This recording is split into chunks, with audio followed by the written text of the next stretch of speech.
When I was 6 years old, my grandfather sat me down and he said to me, Johnny, there's two kinds of guys.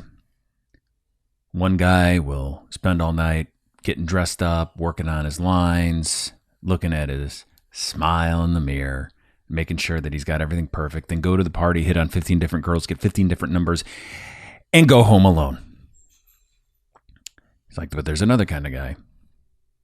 The other kind of guy goes to the party, finds one girl he likes, focuses all his attention on her, and at the end of the night, he goes home and he scores. Because he said, when it comes down to it in life, some guys like to play and some guys like to score. My grandpa never told me that story. I think that perfectly encapsulates the Chiefs-Chargers game from last Thursday night. It's still worth talking about.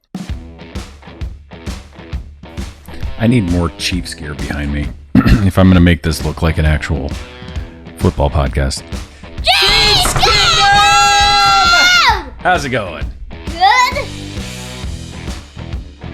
Welcome to the show, all 11 of you. It is Chiefs at 11, the show only for the 11 best Chiefs fans in all of Chiefs Kingdom. You know who you are. If you're familiar with my work, my name is Jonathan Weir, and you know that I love lists. Even before it became the creme de la creme for clickbait, I loved lists. I used to make a list of my favorite stuffed animals and favorite teachers that I would like to see buried up to their necks when I was in junior high school. I've been doing them for years, and I also, like every red-blooded American man, love Star Wars. And because I am in the media and have a highly successful morning show in a top 10 market, I love to criticize the media. That's what us in the media love to do. We love navel-gazing. So for my first show today, I'm going to do a thing called Tauntaun Takes. If you get it, you get it. If you don't, congratulations on not being a fucking nerd. Patrick Mahomes is Josh Allen's biggest competitor for MVP. All right, let's look at this. Now, again, Josh Allen is fantastic. 2-0 record. 52 completions on 69 attempts. Mahomes only has 2 more, but he has thrown 5 more balls. Josh Allen has a higher completion percentage, which is great. Josh Allen has slightly more yards, but I mean, if we're, quibbling here, I think 20 yards or 19 yards over 2 games isn't a huge gap. Again, not MVP level. Then you look at TD. They both have 7. Does that surprise anybody else? That kind of surprised me. The way the media's been talking about it, I honestly thought the Bills had scored 7 touchdowns a game in the last 2 games. Now look at this. What's this here? Patrick Mahomes has a higher passer rating than Josh Allen, 127 versus 123, which again isn't a huge significance. But then again, if we're talking about what makes a MVP caliber player, when we're talking about quarterbacks, it almost always comes down to passer rating. That's why Aaron Rodgers has won it 2 years in a row, is simply based on his passer rating. Then look at the reason why that might be. Why would Mahomes have a higher passer rating than Josh Allen? Because of this right here. Josh Allen, 2 interceptions to Mahomes' 0. Now again, the way the media was talking about Mahomes, you would have thought that he threw up 3 interceptions against the Chargers. He didn't. He threw up 3 balls that probably could have been intercepted, but the Chargers dropped them. And I have a theory as to why that happens a lot with Mahomes, why his balls just do not get intercepted. I have a theory on that, but it's not for today. I need to work on it and actually talk to somebody who knows what the hell they're talking about when it comes to football. Look at some other things. Adjusted yards per pass attempt, Mahomes has that down. Adjusted net yards per pass attempt, Mahomes has that on lock. Josh Allen, okay, he's got 66 yards versus Mahomes is 4 yards, but this is what I worry about for Josh Allen and why I actually think that he won't win the MVP this year. It's if he maintains this level of, I'm not going to say dominance, but slight superiority over Mahomes in these other categories, even passer rating, I think he will get the MVP. But this is the reason I think he might not. Josh Allen plays like Andrew Luck. And I loved Andrew Luck, except for in 2013. We don't remember that game, do we? I loved Andrew Luck. He was a phenomenal player to watch. But he was injured a lot. a lot. And the way they're playing Josh Allen is reckless. It's stupid. When they're having him go on design runs, that is something. The Chiefs don't even let Patrick Mahomes do a quarterback sneak. And the Bills have designed runs for Josh Allen.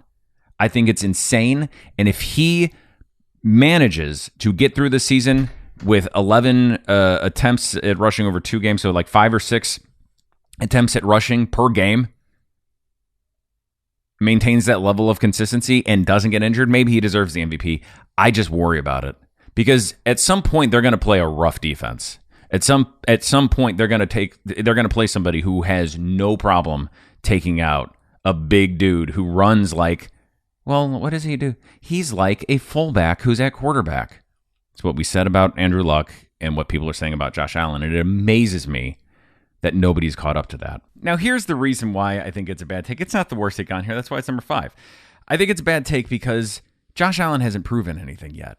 The way this is being framed is Josh Allen's up here and Patrick Mahomes is here and everyone else is here. That's not how this should work. Patrick Mahomes has gone to the AFC Championship or better every season of his career. The best Josh Allen has ever done. The best he's ever done is lose to Patrick Mahomes in the AFC Championship or the AFC Divisional Round. That's the best he's ever done. So it's wrong to frame it as Patrick Mahomes is his biggest competitor. The right way to frame it is Patrick Mahomes is up here and Josh Allen is chasing him. Because I guarantee you that's how Josh Allen views it too. And it might be a minor point. It's semantics, who's competitive with who, whatever. I don't care. I'm a quibbler. I like to quibble. Call me Kimmy Quibbler. Big old quib. Number 4, this bullshit right here. PFF's highest graded QBs in week 1 so far. This was before Monday Night Football last week. You look at this, you got Josh Allen, number 1, where, fine, whatever. He had a great game. Kirk Cousins at number 2. Okay, he played pretty well. Ryan Tannehill at 3. He lost his game to the Giants.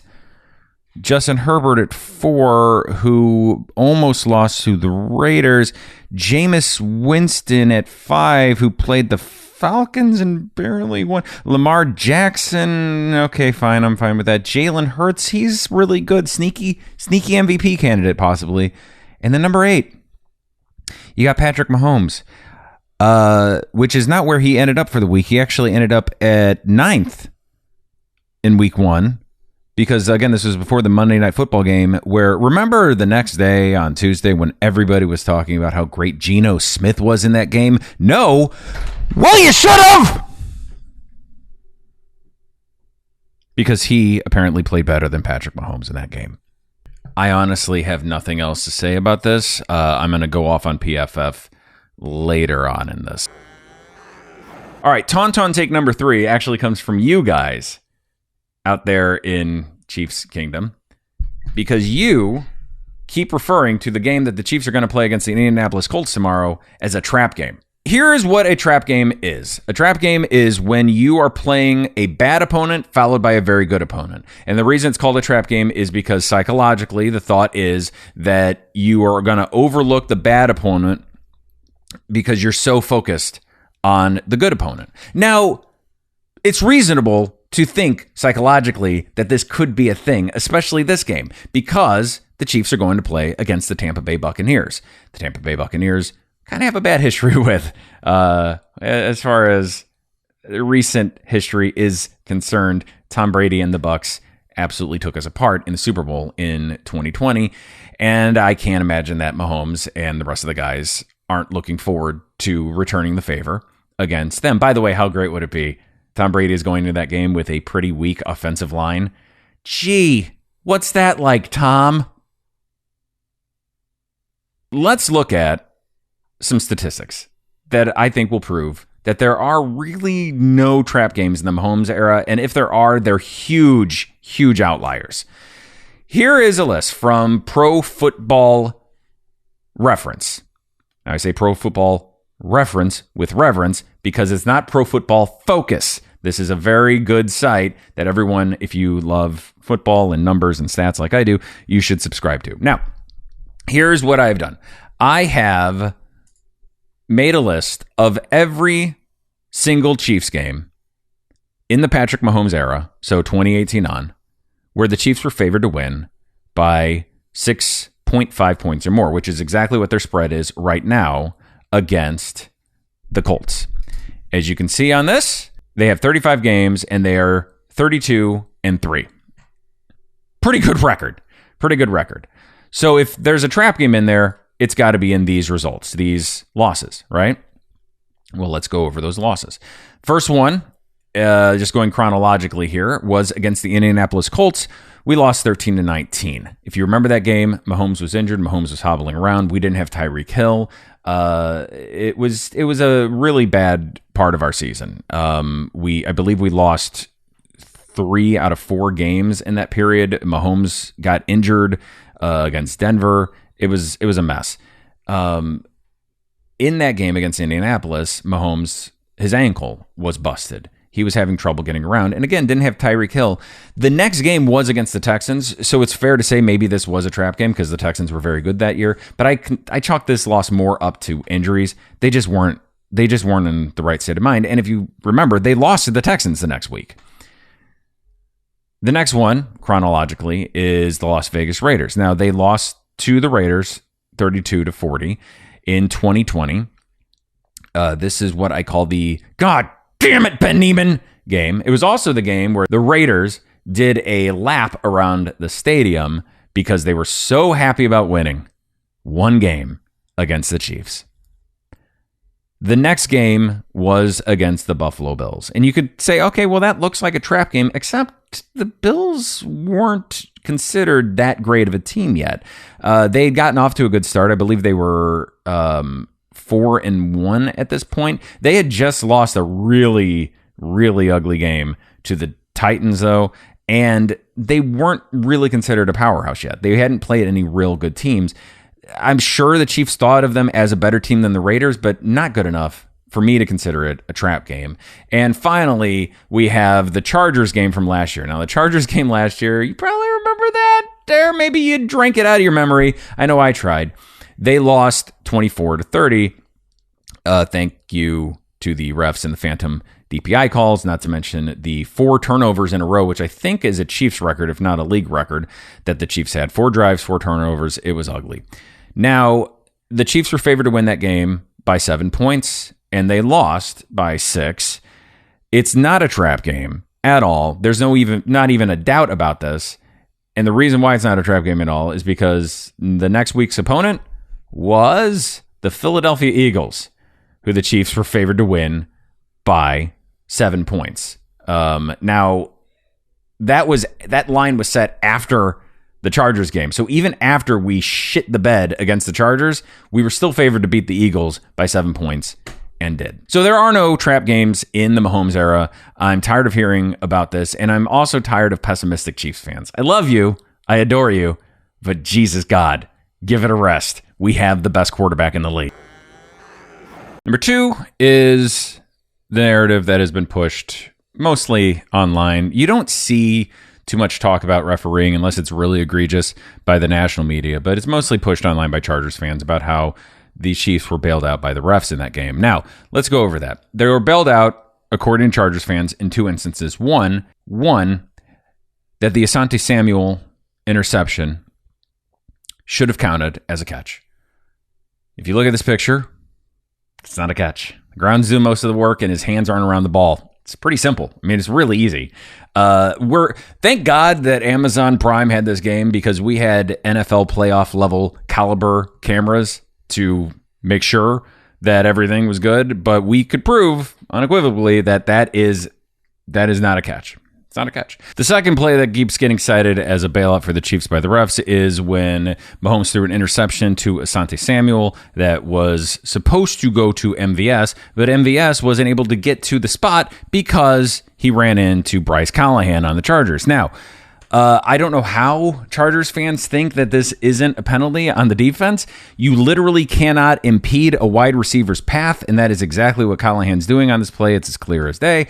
I mean, maybe MVS ran too good of a route and tricked Callahan, and that caused it. I don't know how you're possibly blaming this on the offense. You cannot impede a wide receiver on his route to that extent, and that's what Callahan did. that's illegal contact. In fact, if anybody was bailed out by this, it was the Chargers, because that should have been pass interference. The ball was in the air. What makes these claims ridiculous is the fact that the refs actually bailed out the Chargers. Now, that's one play where I just kind of pointed out that they bailed out the Chargers, but another couple of plays where they bailed out the Chargers are these. One, the Travis Kelce powerbomb on the 1 yard line where Edwin James picked him up in the air and threw him down. I think Chiefs fans are making too big of a deal out of that, honestly, myself, because Travis Kelce was fine with it. On his podcast, he said that Edwin James is a good dude, is a fun dude, cool guy. Asked him if he was okay afterwards. I mean, they're just very, very competitive against the Chiefs. And, you know, maybe it should have been a flag to send a message that you can't do that to other players. But Kelce was fine. Get over it, Chiefs fans.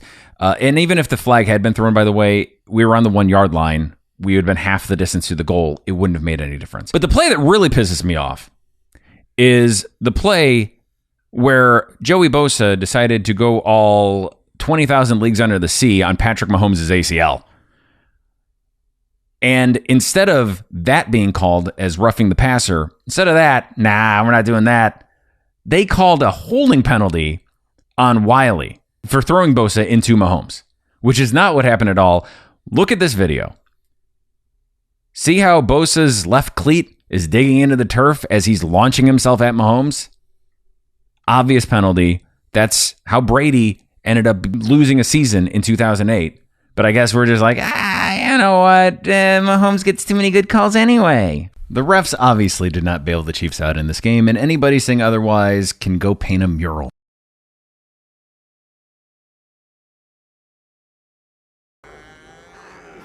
And for my number one Tauntaun take of the week, it is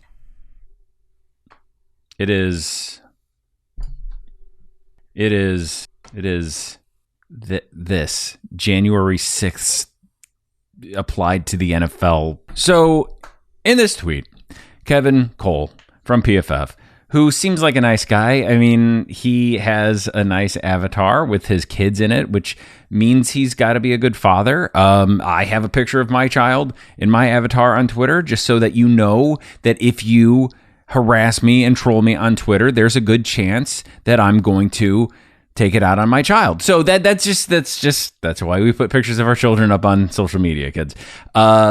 Kevin wrote this tweet that says, my adjusted scores had this one at 26-15 Chargers. They were the much better team and a huge missed opportunity not securing a road win against a division rival.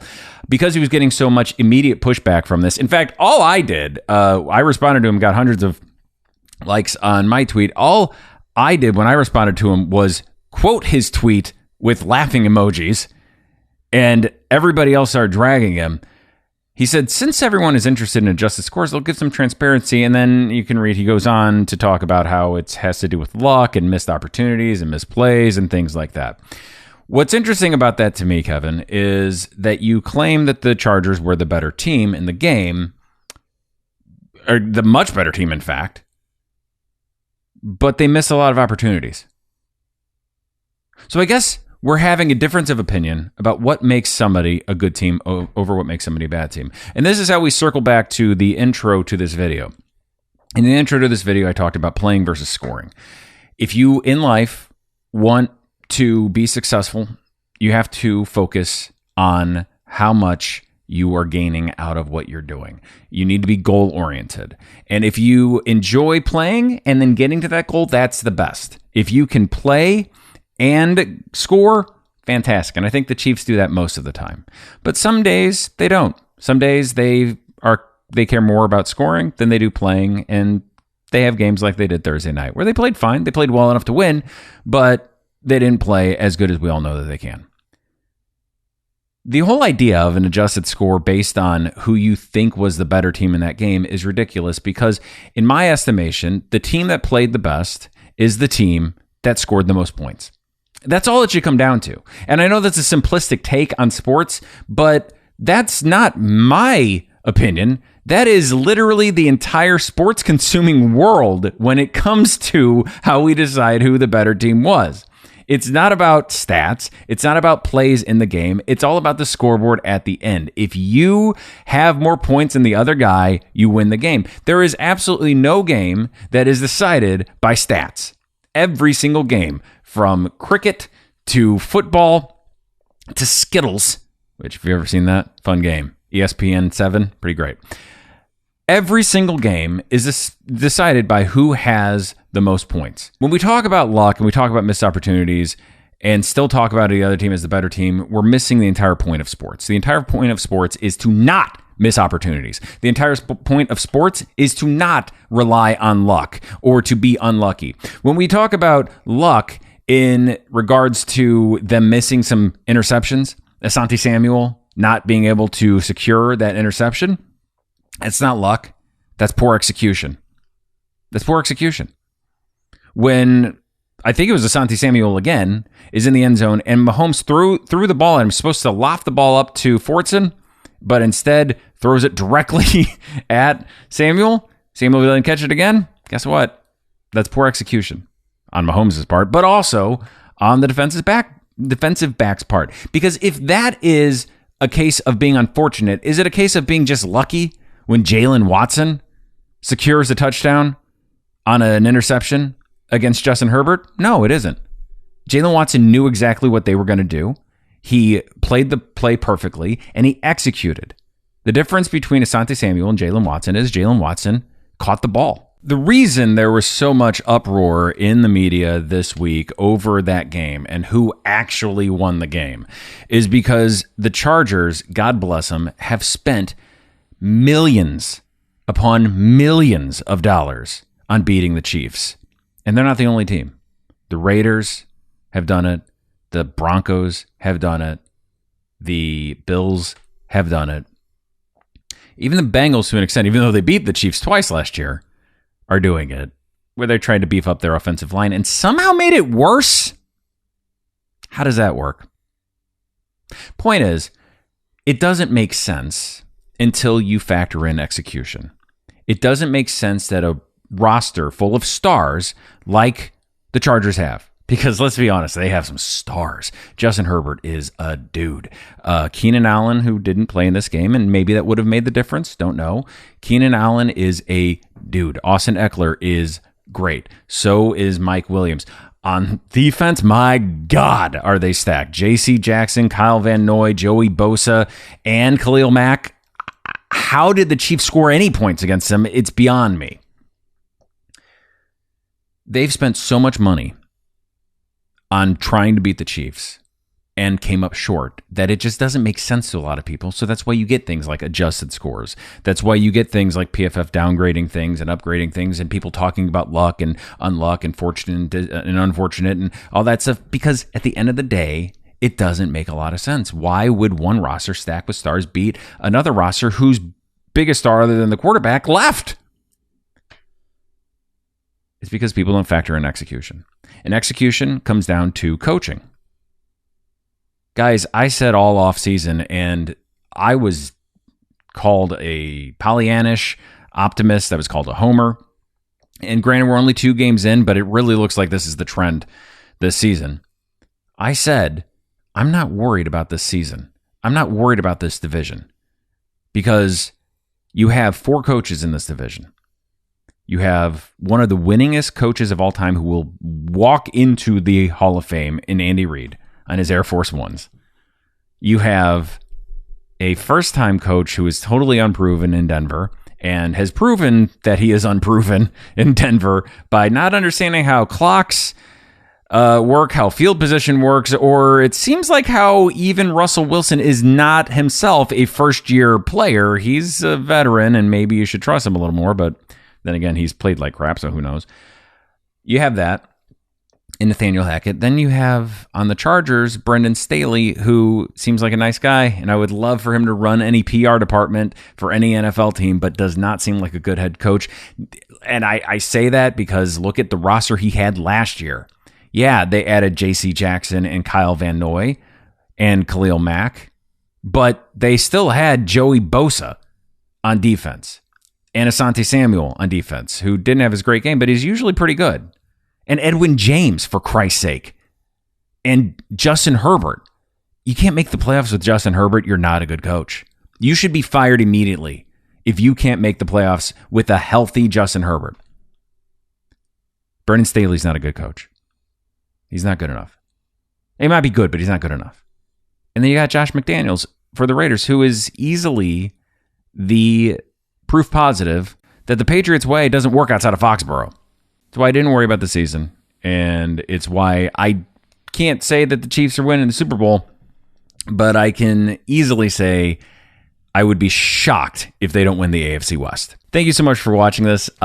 This grew out of a Facebook post that I just kind of... I mean, it's easy to say, I didn't think it would get the response that it did, but that's genuinely true. I kind of thought I'll post this and it'll get a couple likes and then I'll just move on with my life. But I posted on Facebook on the Jonathan Weir Show for my podcast. I posted, I'm thinking about doing a Chiefs podcast, but I don't think anybody would listen to it. And I got dozens of responses from people saying they would, and hundreds of likes and upvotes or whatever it's called on Facebook. So you guys encourage this. So if you don't watch it, well, then it's your fault. I truly believe that all I need to do is get 11 people to watch anything I do and just start from there. So hopefully this gets at least 11 views. If it doesn't, well, then I'm probably not doing another one ever again. But if it does, that's awesome. If you got this far, please subscribe. I'll be doing another one of these next week. I enjoy bitching about the media. I enjoy bitching about the Chiefs not getting enough respect. And I really, really enjoy just talking about football, especially the Kansas City Chiefs.